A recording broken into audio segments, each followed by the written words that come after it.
I can't believe it. I even pushed the button. Oh, I would know what happened. I went to switch something over before. Howdy, folks. Thanks, Smoke.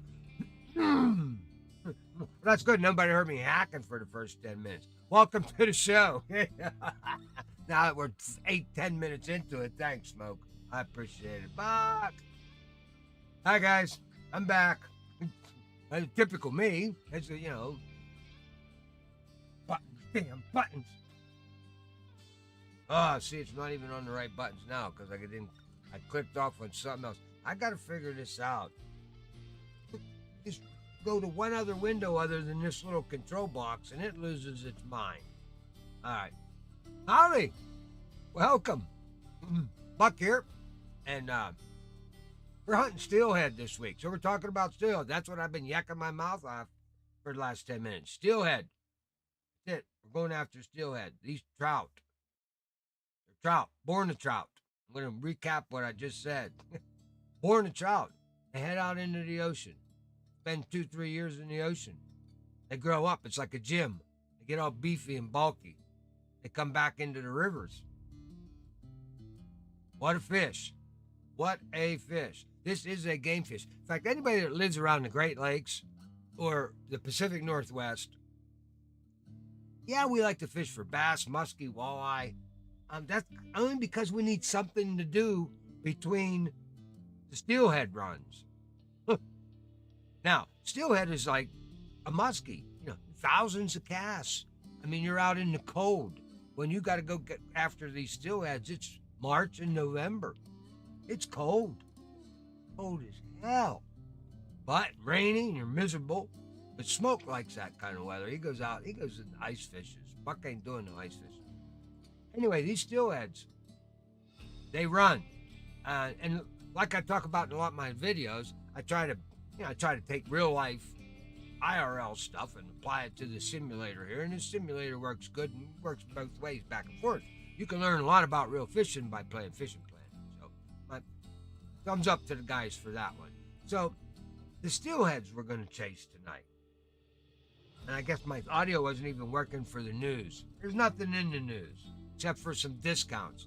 Check out the discounts. You got 1 month and 6 month premium discounts on the Universal Windows platform, and everybody else get 30% off of all of the what they call the Jungle Pack.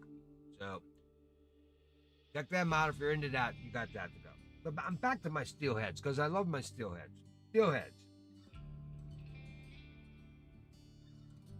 Onco Rhynchus mykiss. That's them. Oncorhynchus mykiss. And that's spelled Mykiss. Mykiss. Because that's pretty much it.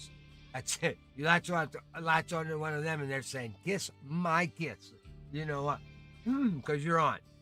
Imagine that. They go out, they get strong and hit the gym out in the ocean for 2 or 3 years. They come back into the tributaries. Now you've got a salmon, the power of a salmon, the acrobatics of the rainbow. I mean, what better fish could you ask for?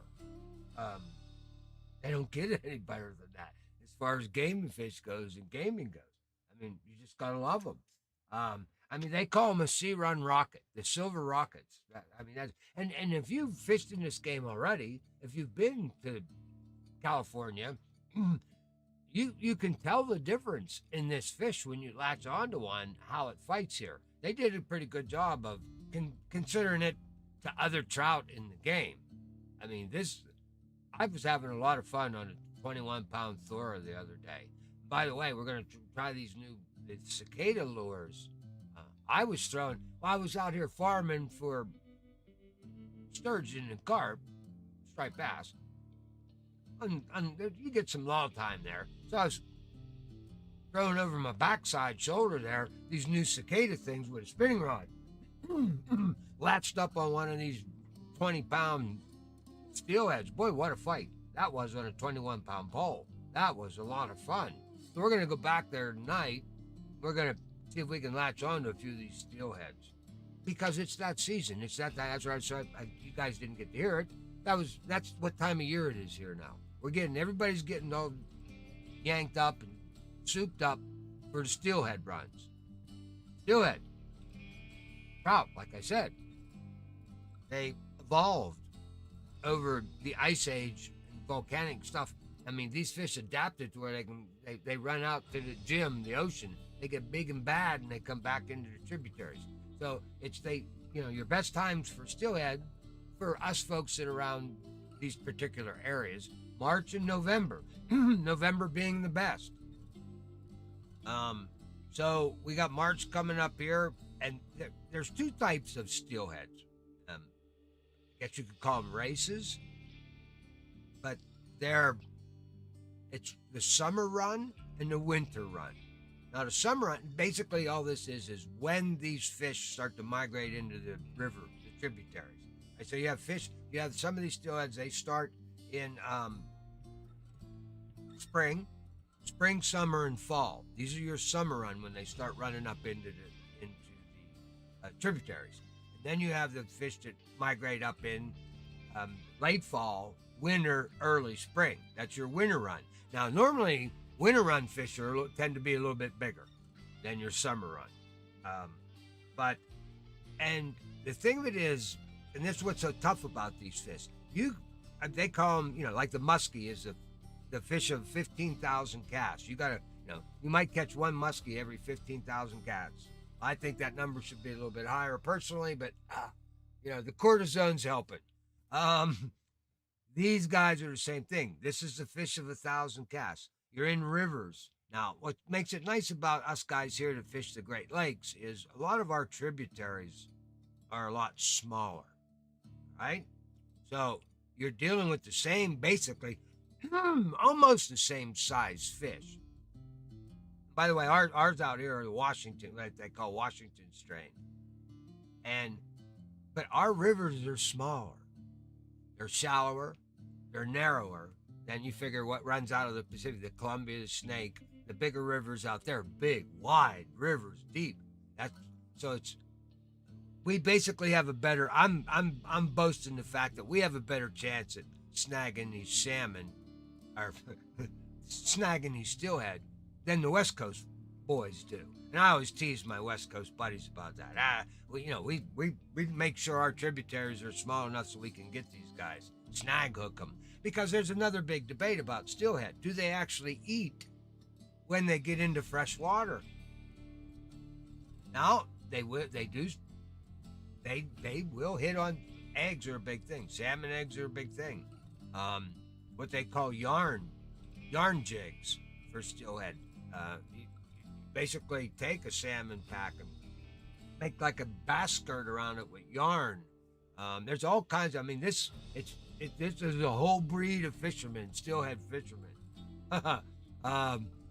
Steelheads are something else because it's not a fish that you catch a lot of, and you don't catch many of them at all.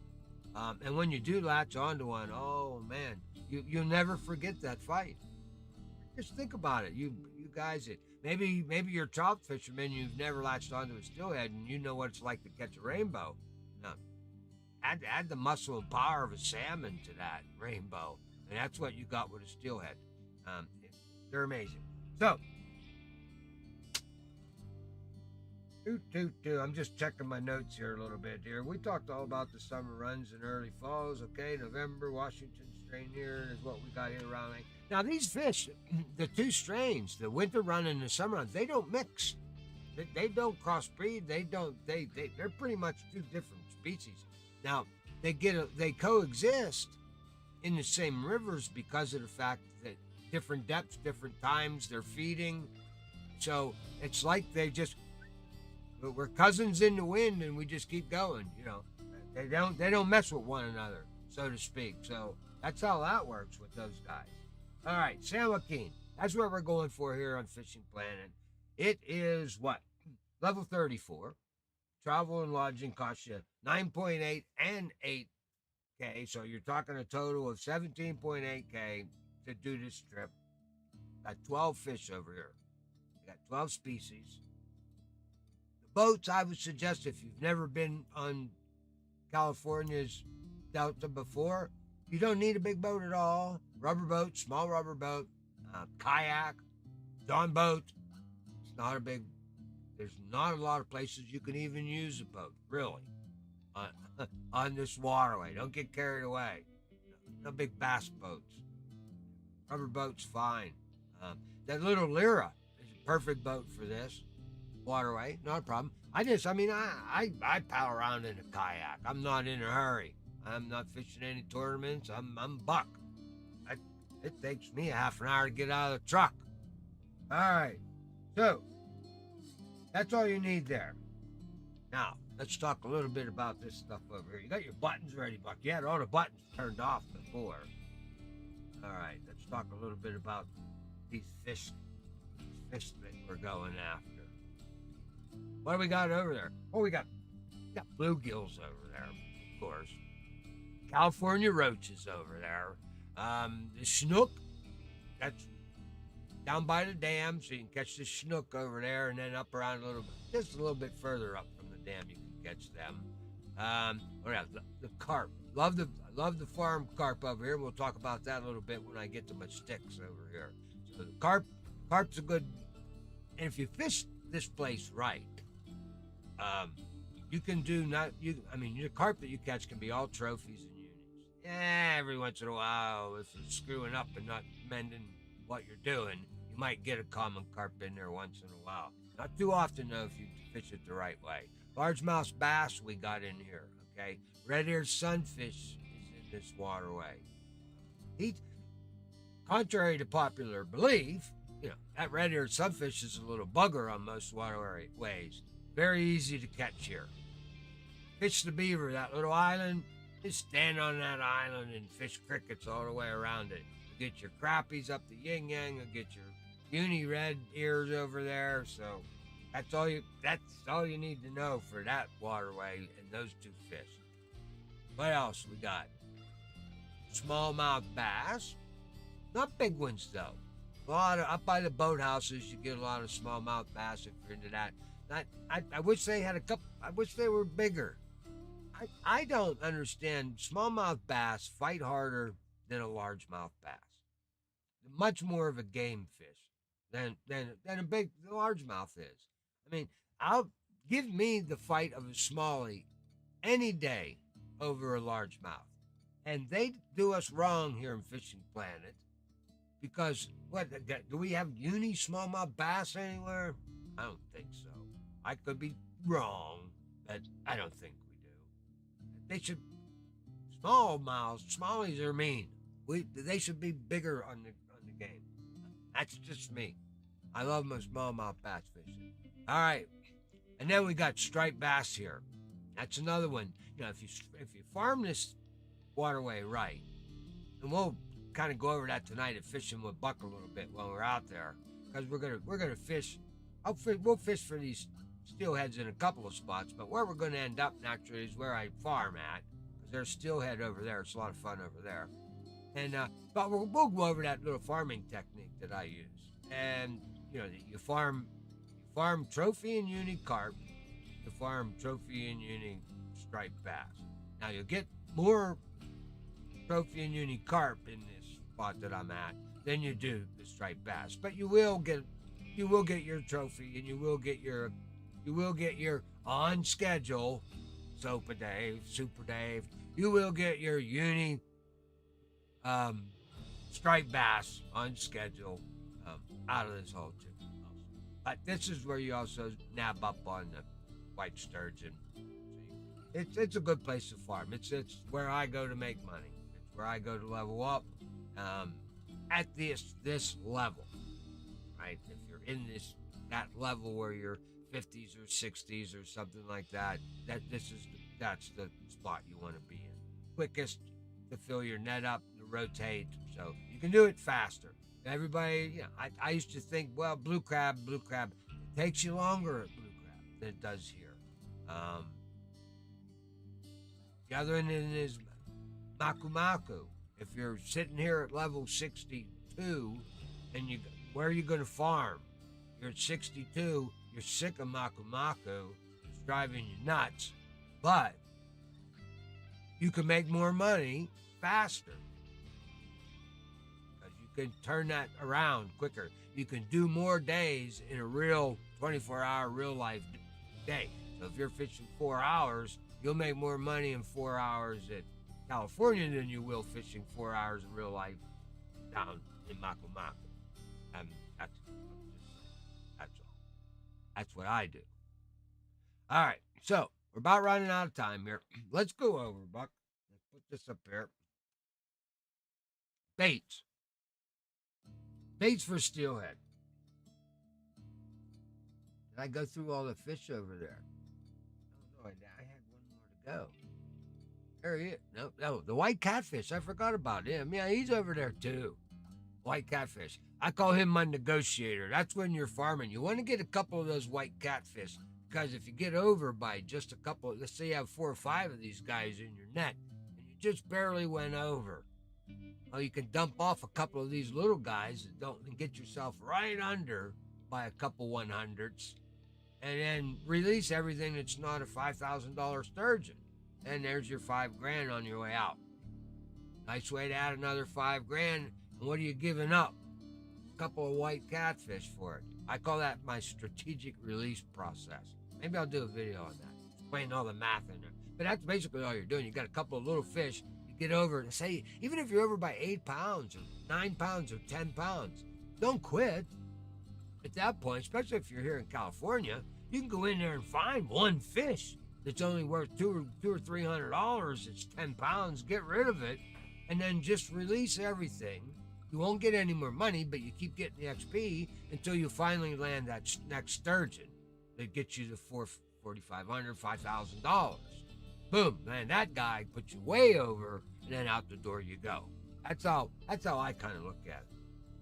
Depends on if you have enough time to wait around for a sturgeon. Some guys have no patience. I do. All right, we got 5 minutes. Let's get over there and take a look at the sticks. What else? I wanted to talk about the lures and everything. Oh, that was another thing. All right, throw them up real fast. Just talked about the baits. Lures, we'll throw them up. So your baits, spawn sacks, minnows, shiners, grasshoppers. That's about it for live bait. Lures are kind of the best. I fish them for lures. I'm bringing a match rod. We'll talk about that. But bullet spinners, single spoons, crankbaits, shads, nymphs, medium spoons, grubs. Now what I got running, did the wrong thing there. There we are. What I got running now up there are basically these are the top lures that guys are catching right now out there in California. What they're catching the steelheads on. So it would be your red. It's your red 1.5 ounce, 42 gram. That red medium spoon, number 1 on the list. Okay. Then you drop down. You get the 1 ounce, your 28 gram. That rainbow, the rainbow spoon, medium spoon. So both of those have 4/0 hooks on them. And then the very next 2 top lures in line is the same thing. The red one again. I use the barbless hook, but they're there. You have the medium and you have both of them. The 1/2 ounce barbless, red medium spoon in the 3/0, and the same one. The rainbow, same thing. The 1/2 ounce in the 3/0. So those are your top 4 lures actually. Bullet spinners is that one beetle. The beetle in there works, and your strawberry nymph. You can use grubs for these things also. That's on the list too. For not hot, but your top ones are going to be medium spoons. So we're going to load up there. All right, I'm ready to go over there. Medium spoons, okay. Now in the real world, when we fish for steelhead, spinners, bright colored spinners, real bright. Marabou jigs. If you know what a marabou jig is, maybe one of these days we'll go over some live jigs and baits out there. A marabou jig works really good, bright colors again. What a lot of guys do is called drift. They drift fish. So there's a lure out there called a drift spinner. It's got like little flaps on them, wings and stuff. They use a lot of that when they're trolling. Because a lot of guys get out on these big, because the rivers in the west are really large, and you get out on there on your boats, and they troll and drift fish with these guys, and these spinners have little blades on them. Instead of having them on the top, they have like little wings, and they whatever works, right? That's what you use. So they're out there. You can look them up on the internet. They're kind of cool, drift spinners. All right, so good enough, Buck. All right, so. Let's get over there. We are chasing. We're chasing the biggest guy over there, 35 pounder, folks. 35 pound is what the uni is right now on the books. So that's what we're going after. Okay, so these are the kind of sticks that I'm gearing up for. Of course, naturally, I'm always going to bring me a flipping stick. My 23-foot Caesar feeder forcer right there, 6,000. That's where we're going there. He's a 10-pound setup. That's my standard. You all know that. Y'all know that. All right, here we go. We're going to have a little fun tonight. get a chance to use the river spear. Small rod, half ounce, 764. This is a lightweight rod. This is so much fun. We're gonna have some fun on this steelhead with this. But he's 57 pounder, right? And he's matched up with the ultimate roller 3500S, 56.2 with him.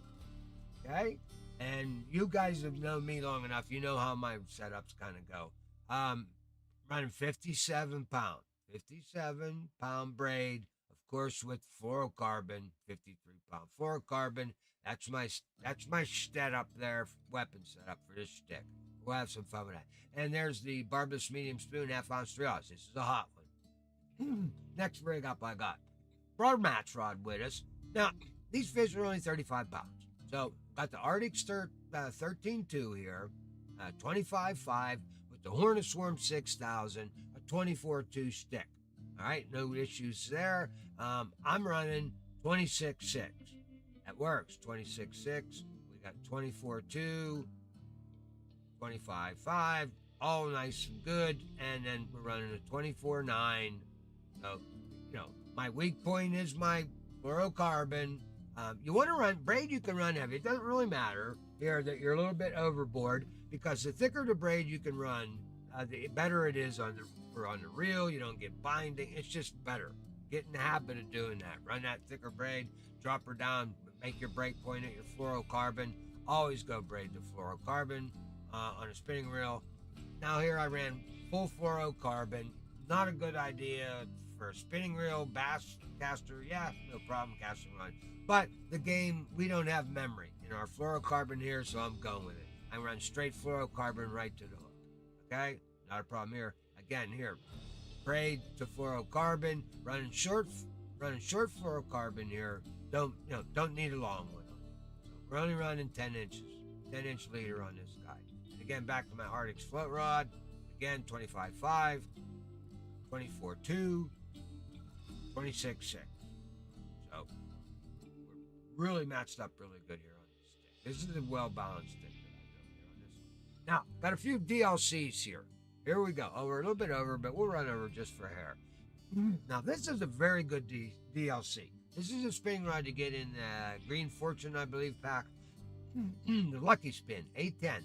This is a Loki. This is the Loki 810, but it's beefed up. The Loki 810 is basically a 26.5 spin, right? That's what that is. So, and the reel that they put on this Lucky Reel 6500 that they give us, is really the Aspira Double Punch 6500 28.6. They did nothing to this reel. That's just the reel that we can buy in the shop. So they took the Loki and they beefed them up 2 pounds to make them a better, a more balanced setup, right? Which is really nice. I love it. If you guys know, I talk about this setup all the time. I like it. It's all right. So with this 28.5, 28.6 on the reel, we're running 30. I'm running 30 pound. 30-pound braid on this. This is not a problem. I run this because I want to run the 28-pound fluorocarbon leader. So the leader is 28 pounds. The stick is 28.5. My leader's going to break first. This is balanced. This is good. Yes, Fishing Planet bitches about. I run 70-pound test on my 20-pound bait casters of braid because it's so thin. And if you run on a bait caster, it's worse, because if you make a bunch of little pansy-ass girlfriend casts with it where you're just pitching under a boat, then all of a sudden you see bubbling in the water and you go to throw out there fast, you're in trouble, because now that braid will bind up in your spool, that you get half the way to the cast and it just dunk and straight into the water, and that will make you use a few choice words you don't want to use. All right, so heavy, because braid's so thin. Heavy braid. It doesn't matter what that reel says. You're not catching that kind of fish on it anyway. It's going to be your fluoro leader. It's going to be your break point, and that's what you need to worry about. So we're there, 28 pounds. All right. Now I got this rigged up with one of these new cicadas because I caught that couple of them. I caught 2 of them actually. A couple of small ones, but then that 18, I think it was 18.9, somewhere around in there, 18 to 19 pounds on this thing. So we're going to try it again with a little more rod, a little more weapon, because I had fun with that one. Now, my last bait caster here, this is an Irish Harper 8.6. This in here is kind of unique because this is a basic Galaxy cast. That's all this is the Galaxy Cast 8.6, 28.6, just like you can buy in the shop. So what they did, the Vortex, this is a Vortex reel. This Golden Harp 5000 is actually the Vortex 5000, but the Vortex 5000 was a 26.45 pound reel.